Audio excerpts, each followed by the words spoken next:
बिस्मिल्लाहिर्रहमानिर्रहीम। Dear students, अस्सलाम वालेकुम।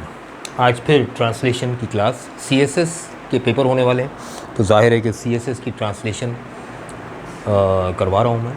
और ये ट्रांसलेशंस वैसे ये मेथड सीखने के बाद कोई भी इससे इस्तेफ़ादा कर सकता है, चाहे वो सीएसएस एस्पायरेंट हो या ना हो। और आम स्टूडेंट जो इंटरमीडिएट के स्टूडेंट्स हैं या मैट्रिक के स्टूडेंट्स हैं या हायर क्लासेस के स्टूडेंट्स हैं, वो भी इससे फ़ायदा हासिल कर सकते हैं। तो TT13 लेक्चर है और ये है सीएसएस के पास्ट पेपर्स में से, 10 इयर्स में से लिया है मैंने ये, और थोड़ा सा मुश्किल है। लेकिन मज़े की बात ये है कि जो टेक्निक मैंने आपको सिखाई है TT1, TT2, TT3 से लेकर अब तक TT13 तक, जो टेक्निक मैंने सिखाई है उस टेक्निक को छोड़ना नहीं है। 100% वो टेक्निक यूज़ होगी, ठीक है। यह हरगिज़ नहीं है कि आप उस टेक्निक को छोड़ दें। बहुत से लोग इस टेक्निक को नहीं जानते, तो जो नए देखने वाले हैं उनके लिए अर्ज़ ये है कि वो TT1 से प्लेलिस्ट में जाएं, TT1, TT2, TT3, TT4 से देखना शुरू करें। स्टेप बाय स्टेप समझ में आ जाएगा। आइए शुरू करते हैं। पैराग्राफ थोड़ा डिफ़िकल्ट है, मैं रीड कर देता हूँ पहले। इस्तेमारियत पसंद अंग्रेज़ी इक़दार, इस्तेमारियत पसंद अंग्रेज़ी अक़दार के सामने खुशामदाना और फरमाबरदाराना तर्ज़ अमल के बरख़िलाफ़, जिसे बरतानवी हुक्मरानों ने फ़रोग़ दिया था और जिसे अहले हिंद ने उस दौर में इख्तियार कर रखा था, सैयद अहमद ख़ान और उनके आला मर्तबत और रोशन दिमाग फ़र्जंद सैयद महमूद दोनों ने ऐसा रवैया इख्तियार करने की कोशिश की गोया वो अंग्रेज़ के मसावी और हम मर्तबा हों। है ना मज़ेदार पैराग्राफ। अच्छा, देखने में बहुत ही बॉम्बास्टिक लग रहा है और स्टूडेंट्स हो सकता है देखते ही घबरा जाएं, अब कैसे होगा भाई। टेक्निक वही है, कुछ फ़र्क नहीं है। कोई लफ्ज़ बाहर से ऐड नहीं करना होगा, कोई हाई फाई ग्रामर नहीं चाहिए। आपको ग्रामर नहीं आती ना आए, ट्रांसलेशन 100% परफेक्ट करेंगे आप। ये सीएसएस के पेपर 2 का हिस्सा है, लास्ट क्वेश्चन होता है और पास्ट 10 इयर्स में से मैंने लिया है। बड़ा मज़ेदार ट्रांसलेशन है, देखिएगा। अभी शुरू करते हैं, आपके लिए बिल्कुल आसान हो जाएगा। ये एक मैजिक है। इस्तेमारियत पसंद, इस्तेमार किसे कहते हैं? लफ्ज़ है इस्तेमार। ये सुना है कभी? मैं याद दिलाता हूँ आपको। एक तराना बना था जब इस्लामिक समिट कॉन्फ्रेंस हुई थी जुल्फ़िकार अली भुट्टो के ज़माने में। तो एक तराना टेलीविज़न पे आया करता था जिसे मेहदी ज़हीर साहब पेश किया करते थे। हम ताबा अबद सईयो तग़य्युर के वली हैं, हम मुस्तफ़वी हैं। दीन हमारा दीन मुकम्मल, इस्तेमार है बातिल अर्ज़ल, खैर है जिद्दो जहद मुसलसल, इंदल्लाह, अल्लाहु अकबर। तो इस्तेमार का जो लफ्ज़ है ये वहाँ इस्तेमाल हुआ था और आप लोगों ने देखा भी सुना भी होगा। इस्तेमार कहते किसे? ये जो ब्रिटिश इम्पीरियलिज़म गुज़रा है हिंदुस्तान पर सन 1600 से लेकर 1600 AD से लेकर 1947 तक, ये कॉलोनियल रूल था। इसे इस्तेमार कहते हैं, इस्तेमारी निज़ाम। तनकीदी लफ्ज़ है, ये क्रिटिकल वर्ड है। और इस्तेमार के मीनिंग क्या है? Colonial rule. ब्रिटिश कॉलोनीज़ बनी हुई थी ना, तो कॉलोनियल रूल को, साम्राज्य निज़ाम को कहते हैं। तो इस्तेमारियत पसंद के लिए लफ्ज़ क्या है? इस्तेमारियत, कॉलोनियलिज़म। इस्तेमार परस्त या इस्तेमार पसंद, या इसको हम क्या कहेंगे? कॉलोनियलिस्ट, अगर पर्सन होगा। लेकिन यहाँ पर अक़दार की बात हो रही है। अक़दार कहते हैं वैल्यूज़ को, वैल्यूज़ अक़दार। और अंग्रेज़ी यानी ब्रिटिश वैल्यूज़ अब इस्तेमारियत पसंद किसी शख्स के लिए इस्तेमाल नहीं हो रहा, तो हम क्या इसके मीनिंग बनाएंगे? कॉलोनियलिस्टिक। वैसे किसी पर्सन के लिए हो तो हम कॉलोनियलिस्ट कह सकते हैं, सिर्फ इस्तेमार के लिए कॉलोनियल कह सकते हैं, ठीक है ना।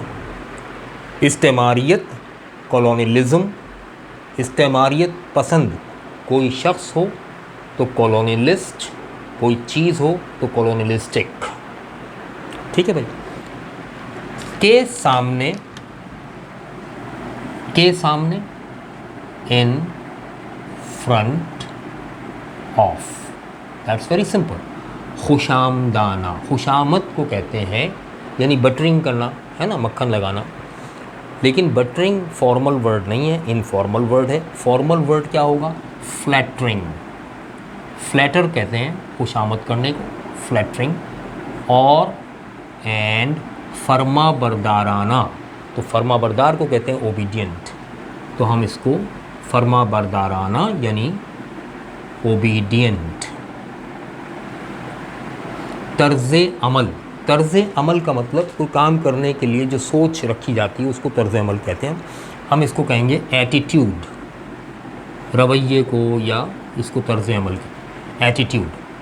के बरखिलाफ़ यानी अगेंस्ट, इतना सिंपल है देखिए। या कॉन्ट्ररी टू, दोनों की सेम मीनिंग है। अब हम देख लेंगे किसको चूज़ करना है, जिसे, विच, ठीक है ना। अब देखो हम क्या कहेंगे, हम इसको यूं लेकर आएंगे,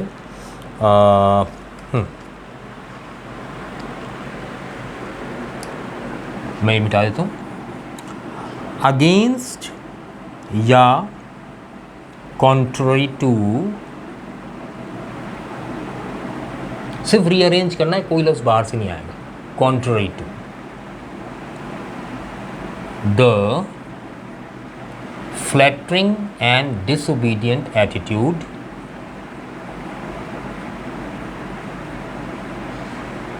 flattering and obedient, sorry disobedient नहीं, obedient attitude in front of, in front of the British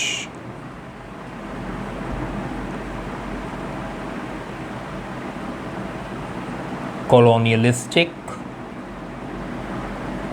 values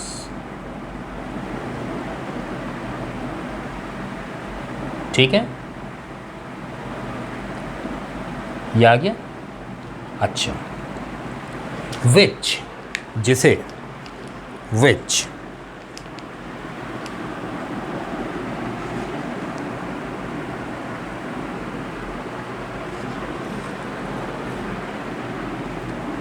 बरतानवी, the British हुक्मरानों, rulers ने फ़रोग़ दिया था, सिंपली क्या हो जाएगा?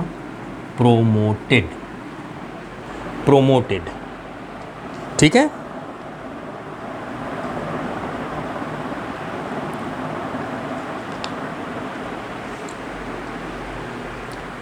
और एंड, जिसे, विच, अहले हिंद, तो the people of India, the people of India, the Indians भी कह सकते हैं। उस, दैट, दौर, ईरा, एज, पीरियड, टाइम में इन इख्तियार कर रखा था, दैट मीन्स एडॉप्टेड, ठीक है। सैयद अहमद ख़ान, यही कहलाएंगे सैयद अहमद ख़ान, इसकी ट्रांसलेशन तो नहीं हो सकती। और एंड, उनके, हिज, आला मर्तबत, आला हाई, मर्तबत रैंकिंग, हाई रैंकिंग, ठीक है।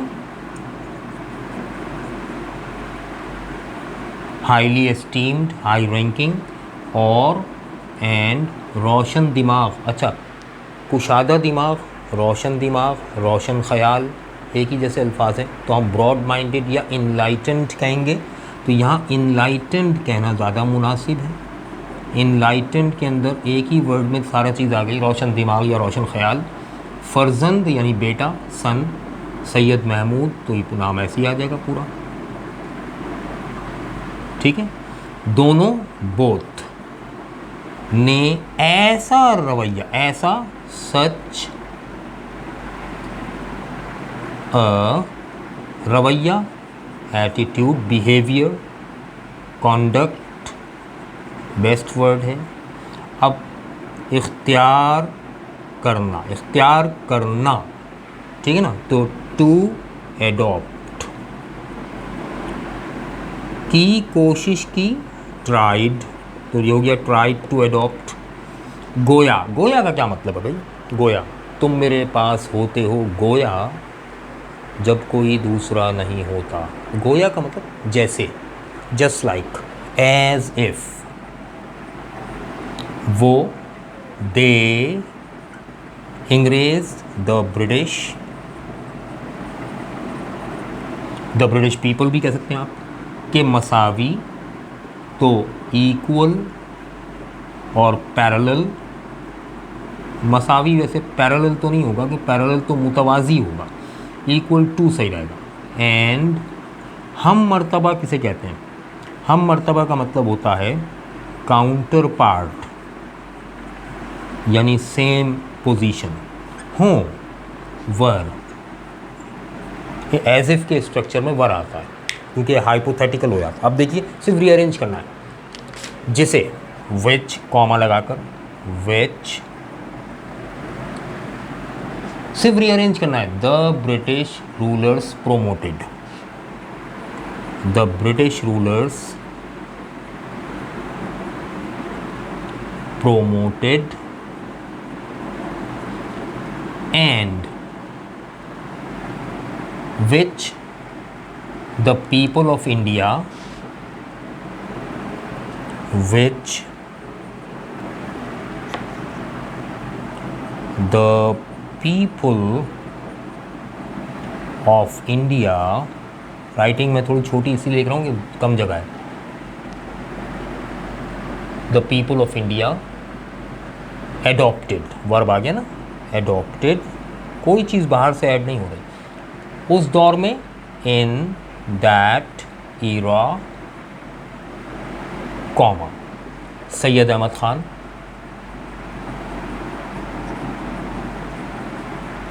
Syed Ahmad Khan and his